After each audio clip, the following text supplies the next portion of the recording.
warahmatullahi wabarakatuh. Waalaikumsalam warahmatullahi wabarakatuh. Alhamdulillahirabbil alamin wassalatu wassalamu ala asrafil anbiya'i wal mursalin wa ala alihi wa ashabihi wa sallam. Asyhadu an la ilaha illallah wa asyhadu anna Muhammadan abduhu wa rasuluh sallallahu alaihi wasallam. Yang sama-sama kita hormati Ibu Kepala Sekolah SD 05 Mungo, yang sama-sama kita hormati Ibu Ketua Komite SD 05 Mungo, dan yang sangat kita cintai Ibu kita Nur Arifah sebagai guru penggerak, dan tidak mengurangi rasa hormat kepada ibu-ibu yang hadir pada kesempatan ini. Pertama, marilah kita bersyukur kehadirat Allah Subhanahu wa Ta'ala yang telah melimpahkan rahmat dan karunia-Nya kepada kita bersama. Dan selawat beriringan salam tidak lupa pula kita hadiahkan kepada junjungan kita Nabi Muhammad Sallallahu Alaihi Wasallam. Saya selaku protokol akan membacakan urutan acara pembukaan protokol, yang kedua sepatah kata dari Ibu Kepala Sekolah, dan yang ketiga sosialisasi guru penggerak oleh Ibu Nur Arifah. Marilah kita minta kepada Ibu Kepala Sekolah kita untuk memberikan sepatah kata di hadapan kita bersama. Kita persilakan kepada Ibu Lailani Hawati.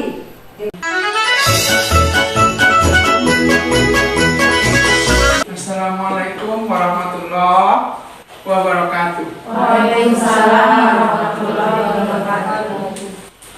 Salam hormat kami kepada Ibu Ketua Komite yang sudah meluangkan waktu di sekolah kita ini guna menghadiri sosialisasi calon guru penggerak yang kebetulan SD kita terpilih salah seorang gurunya. Mudah-mudahan nanti dengan jalan sosialisasi ini kita sudah tahu dan sudah bisa ikut serta berperan dari guru penggerak tersebut. Terusnya juga kepada anak kami, kepada Ibu Nur Arifah. Hanya itu sepatah kata yang dapat kami sampaikan. Kami berdoa, kita sama-sama berdoa. Marilah semuanya ini kita apresiasi. Terima kasih atas perhatiannya. Billahi taufiq wal hidayah. Wassalamualaikum warahmatullahi wabarakatuh. Waalaikumsalam warahmatullahi wabarakatuh. Terima kasih kepada Ibu Kepala memberikan sepatah kata di hadapan kita bersama. Dan acara selanjutnya yaitu sosialisasi tentang guru penggerak yang akan disampaikan oleh Ibu Nur Arifah. Kepada Ibu Nur Arifah kita persilakan.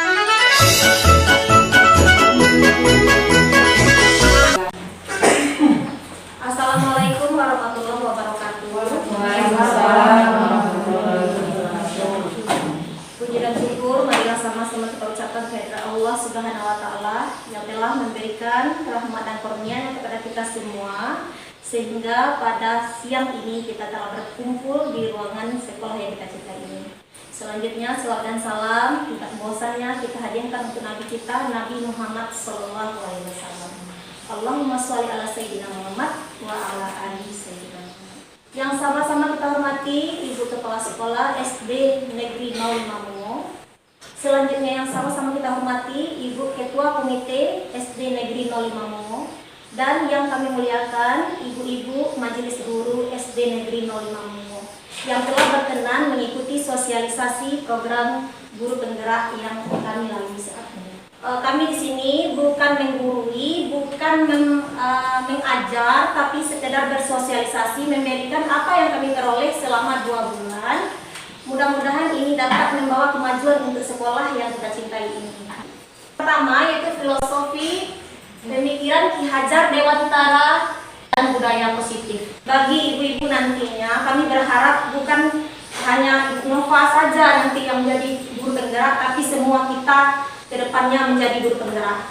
Pendidikan menurut Ki Hajar Dewantara menciptakan merdeka belajar yang nantinya melahirkan profil pelajar Pancasila. Pendidikan itu sebenarnya dengan pengajaran itu berbeda, merupakan proses dalam memberikan ilmu untuk kecakapan hidup anak di kemudian hari. pendidikan di sini adalah tempat bersemainya benih-benih. Benih-benih di sini tentu anak-anak kita sesuai dengan budaya masyarakat di sekitarnya.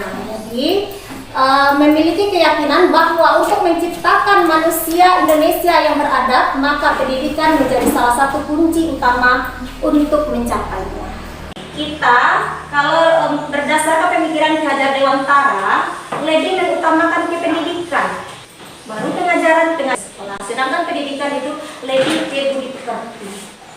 Tujuan pendidikan yaitu menuntun segala kodrat yang ada pada anak agar mereka dapat mencapai kesuksesan dan kebahagiaan yang setinggi-tingginya, baik sebagai individu maupun sebagai anggota masyarakat. Ini tujuan pendidikan yang dicanangkan oleh Ki Hajar Dewantara. Di sini peran kita sebagai guru itu diibaratkan oleh Ki Hajar Dewantara sebagai seorang petani. Kita yang akan berusaha untuk menuntun laku anak-anak kita. Misalnya padi, kita menanam padi, jangan harapkan padi itu tumbuh menjadi jagung. Atau sebaliknya, kita menanam bibit jagung, jangan kita berharap jagung akan tumbuh menjadi padi. Jadi, anak-anak itu kita ajar dan kita didik sesuai dengan kodratnya, sesuai dengan minatnya. Kita memilih jagung dengan bibit unggul, melakukan pemupukan, penyiraman, penyiangan itu tidak kita lakukan dengan tepat, maka otomatis jagung dengan bibit unggul ini tidak akan bisa tumbuh atau menghasilkan buah yang baik. Tapi bibit jagung yang hanya biasa saja dengan perlakuan kita yang spesial, namanya subur. Kemudian kita siangi, kita sirami, kita beri pupuk, perhatian yang tepat. Insya Allah nanti bibit jagung ini bisa menjadi bibit yang unggul. Inilah tujuan pendidikan menurut Ki Hajar Dewantara. Bapak Ki Hajar Dewantara mengatakan kalau pendidik itu kita adalah merupakan among yang tugasnya menuntun. Jadi kita sebagai guru tugasnya adalah menuntun anak agar mereka mencapai kodratnya, baik sebagai kodrat alam. Kalau kodrat alam sesuai dengan alam budaya yang dimana anak itu berada. Contoh, daerah Batu Labi tidak bisa kita samakan dengan daerah Payakumbuh alamnya. Daerah Batu Labi, daerah Mungo tidak bisa kita contohkan daerah Jawa. Itu akan sangat berbeda.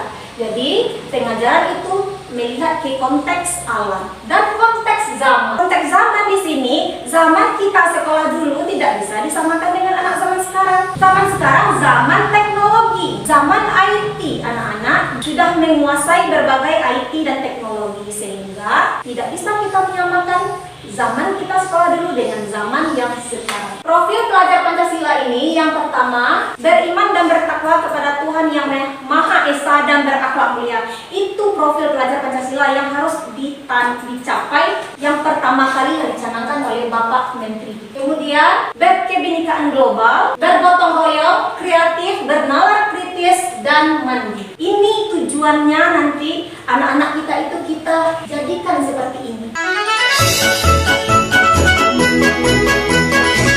Budaya positif. Apa saja konsep kunci budaya positif? Mari kita berbagi. Perubahan paradigma, stimulus, respon, lawan teori kontrol. Kita beranggapan semua kebutuhan anak murid kita itu sama. Sekarang berbeda, kebutuhan itu berbeda. Setiap anak itu memiliki kebutuhan yang berbeda. Semua orang melihat hal yang sama. Itu paradigma yang lama. Sekarang semua orang melihat hal yang berbeda. Kita mencoba mengubah orang agar berpandangan sama dengan kita. Kita berusaha memahami pandangan orang lain tentang dunia. Jadi kita tidak bisa merubah pandangan orang lain. Kita hanya bisa berusaha memahami pandangan orang lain tentang dunia. Berperilaku buruk dilihat sebagai suatu kesalahan. Semua perilaku yang dilakukan memiliki sebuah tujuan.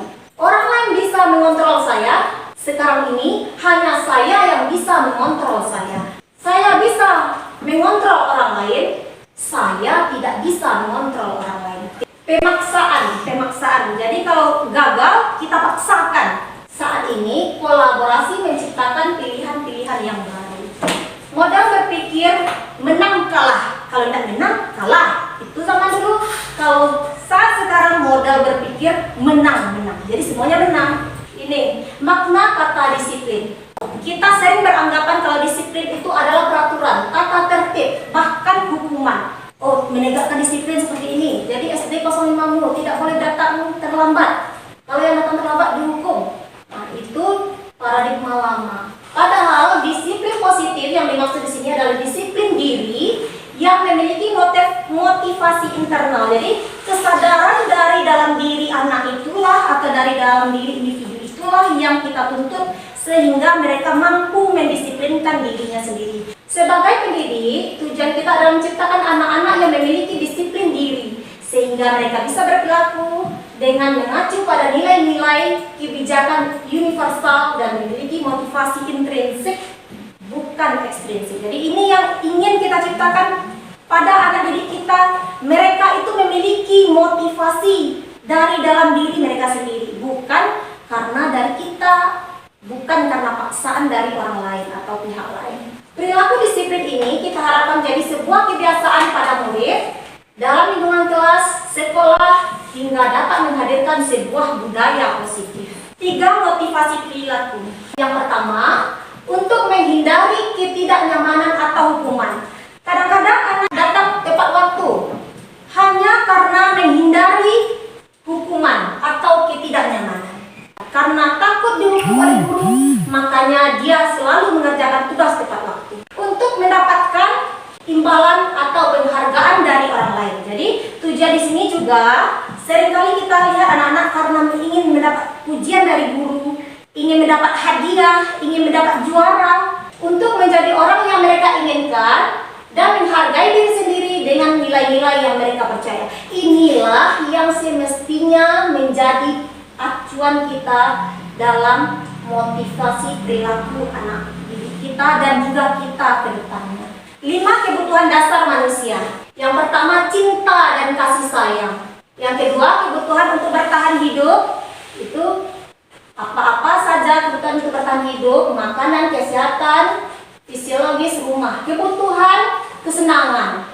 Ada sesuatu hal yang menarik, kesenangan, bermain atau tertawa. Di sini anak-anak kita cenderung ingin dia bermain sambil belajar. Kita cobakan bermain sambil belajar, dia akan terpenuhi kebutuhan kesenangannya. Kebutuhan kebebasan, ingin mencoba hal yang baru, bukan itu-itu saja. Kemudian penguasaan kebutuhan, pengakuan, dan kemampuan. Jadi ada pengakuan terhadap kemampuannya. Dia berprestasi di bidang yang kita akui dia sebagai seseorang anak yang berpotensi di bidang menyanyi. Atau anak kita misalnya pintar di bidang matematika, kita hargai dia di bidang matematika itu. Jadi setiap anak itu memiliki potensi yang berbeda-beda. Inilah 5 kebutuhan dasar manusia yang menjadikan seseorang itu berperilaku sesuai dengan yang mereka harapkan. 5 posisi kontrol.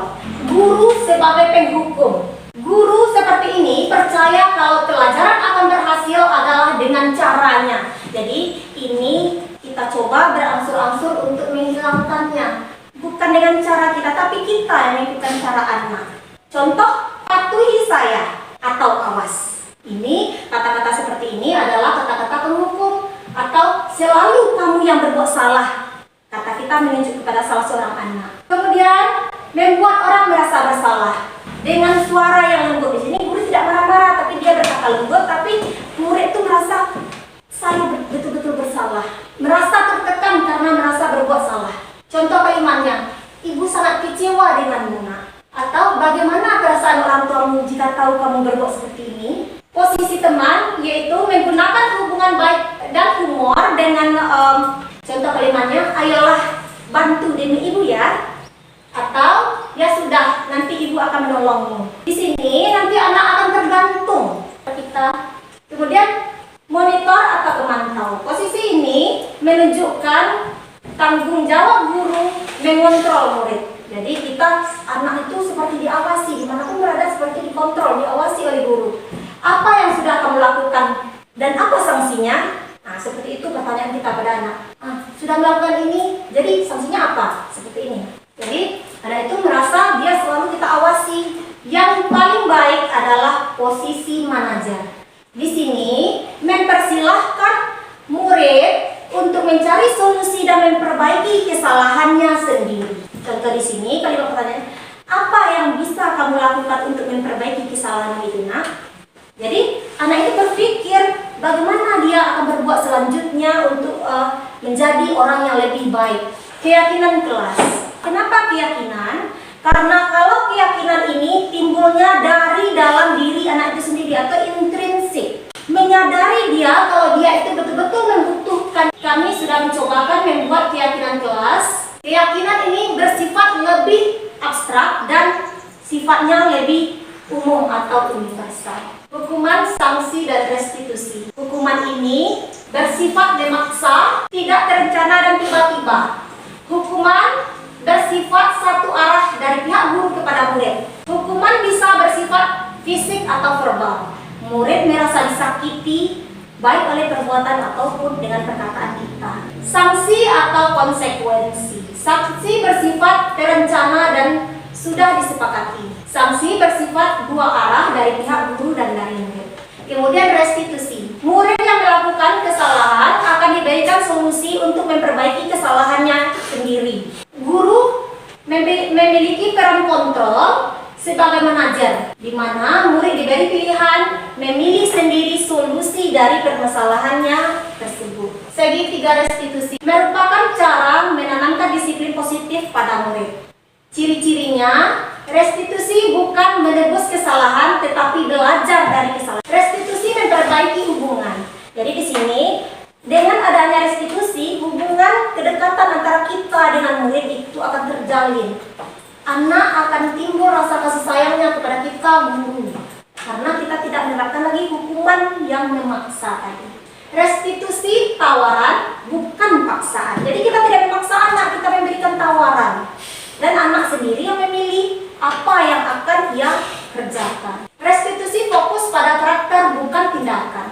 Restitusi menguatkan. Restitusi fokus pada solusi. Kenapa? Kenapa begitu? Kenapa begini? Nah, bukan kenapanya, tapi bagaimananya. Lebih fokus ke solusi. Restitusi mengembalikan murid yang berbuat salah pada kelompoknya sehingga mereka diterima di kelompoknya dengan baik. Kita sudah pernah mencobakan praktek segitiga restitusi ini dengan murid yang bermasalah. Pertama tahapannya menstabilkan identitas. Jadi di sini anak-anak yang berbuat salah kita coba panggil, kemudian kita katakan pada anak itu, bukan anak ibu saja yang berbuat salah. Ibu dulu juga pernah berbuat salah. Nah, jadi kita adakan kepada murid itu seperti itu sehingga dia tidak merasa tertekan betul dengan apa yang dia buat. Orang lain juga pernah berbuat salah. Nah, jadi ini menstabilkan identitas. Setelah stabil, baru kita validasi tindakan yang salah. Kemudian kita tanyakan, misalnya, kamu tentu tahu apa yang kamu perbuat ini dan apa dampaknya. Kata kita pada anak kita yang berbuat salah tersebut yang sudah kita panggil tadi. Adakah cara lain sehingga bisa mendapatkan apa yang anak itu inginkan? Ini dengan validasi tindakan yang salah. Menanyakan keyakinan. Di sini nilai-nilai apa yang telah kita sepakati? Kita tanyakan kepada anak, kamu ingin menjadi orang yang seperti apa? Nanti anak akan menjelaskan. Kemudian kita tanyakan kepada anak, kalau begitu, apa yang semestinya anak ibu lakukan? Keluar dari masalahnya sendiri, dia mencari solusinya sendiri, dan dia menjadi merasa nyaman kembali untuk bergabung dengan teman-teman. Implementasi filosofi kehadiran dan budaya positif di kelas. Ini kita sudah mencobakan pembelajaran menuntun yang berpihak pada murid sesuai dengan kodrat alam dan kodrat zaman. Kodrat zaman tadi, anak kita coba belajar dengan video-video pembelajaran, dengan menggunakan infocus seperti sekarang ini. Kemudian juga menanamkan moral dan karakter, mendampingi anak, menjadi pemimpin pembelajaran anak. Kita cobakan untuk mampu menjadi pemimpin pembelajaran untuk diri mereka sendiri minimalnya, kemudian untuk menjadi pemimpin dari teman-temannya. Ini waktu anak menampilkan hasil survei mereka ke tempat-tempat industri di lingkungan tempat tinggalnya. Kami cobakan itu ada 3 kelompok yang kami bagi waktu itu. Yang pertama produksi gula aren, produksi kerajinan tangan, dan produksi makanan kue bawang. Jadi ini mereka mempresentasikan ke depan. Pandai mereka. Mereka pergi sendiri ke lokasi dengan setelah pembelajaran pergi ke lokasi, kemudian di lokasi mereka berwawancara dengan narasumber, merangkum hasil wawancara, membuat laporan dan laporan kami terima, kemudian dipresentasikan hasil laporan itu di depan kelas sehingga mereka bisa dari mereka, oleh mereka, dan untuk mereka. Bebas berkreasi sesuai dengan apa minat bakatnya. Ini waktu membuat proyeknya. Nah, ini market day, jadi senang mereka. Ada laporan tertulis dari masing-masing kelompok, mulai dari modal dan hasilnya, laba ruginya. Ini perlombaan antar kelas. Ini kedalaman dengan membuat keyakinan kelas. Nah, ini dari anak-anak. Setiap anak membuat keyakinan yang mereka yakini untuk menjadikan kelas yang mereka impikan. Dan masing-masing anak mendapat 3 kertas. Setiap kertas diisi. Dari semua itu dirangkum, terbentuklah 5 kesepakatan kelas. Ini respon murid ketika saya coba menanyakan tentang pembelajaran sesuai pemikiran Hajar Dewantara mereka. Assalamualaikum warahmatullahi wabarakatuh. Saya Sena Cita Lestari, saya dulu di bangku kelas 6 dan guru yang mengajari saya Bu Nur Alifah. Bu Nur Alifah sangat baik. Saya suka belajar dengan Bu Nur Alifah mulai dari matematika, IPA, IPS, PPKN dan lain-lain. Assalamualaikum warahmatullahi wabarakatuh. Tanggapan murid mengenai kegiatan membuat keyakinan kelas yang kemarin kami coba praktekkan di kelas 6. Assalamualaikum warahmatullahi wabarakatuh. Nama saya Nailatul Fadilah, saya murid kelas 6. Kemarin siang, saya bersama teman-teman dan guru saya, Ibu Nur Arifah, membuat keyakinan kelas. Dengan adanya keyakinan kelas ini, saya lebih fokus belajar, aman, tentram, dan nyaman. Sekian yang dapat saya sampaikan. Assalamualaikum warahmatullahi wabarakatuh. Setiap apapun yang kita lakukan refleksi dan apa perbaikan yang akan datang. Saya di sini betul-betul merasa kalau masih sangat kurang dalam menerapkannya. Hal itu saya lihat karena masih belum adanya konsisten dalam mencobakan mempraktekkan budaya positif. Selanjutnya masih memerlukan dukungan yang lebih kuat dari rekan kerja agar perubahan bisa diwujudkan. Jadi di sini perubahan yang kita harapkan itu tidak bisa kita lakukan sendiri. Apalagi proses itu mencakup sekolah kita secara utuh, bukan hanya kita sebagai guru kelas 6. Jadi kami betul-betul berharap kita bisa saling bekerja sama untuk kebaikan sekolah kita yang akan datang. Kemudian masih sulitnya merubah mindset warga sekolah mengenai pendidikan yang berpihak pada murid. Apa perbaikan yang akan saya lakukan ke depannya, yaitu membuat program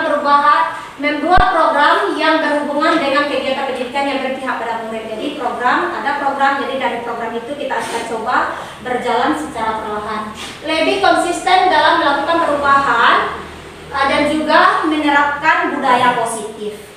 Selanjutnya lebih menggalang kolaborasi dengan rekan kerja, baik rekan kerja kita di sekolah ataupun di kecamatan. Sekarang Bapak Korwil mendukung penuh dan juga di sekolah, ibu kepala sekolah juga mendukung penuh, ibu komite juga mendukung penuh. Jadi mudah-mudahan dengan dukungan yang begitu besar, termasuk juga dengan rekan-rekan kerja, semuanya mendukung penuh.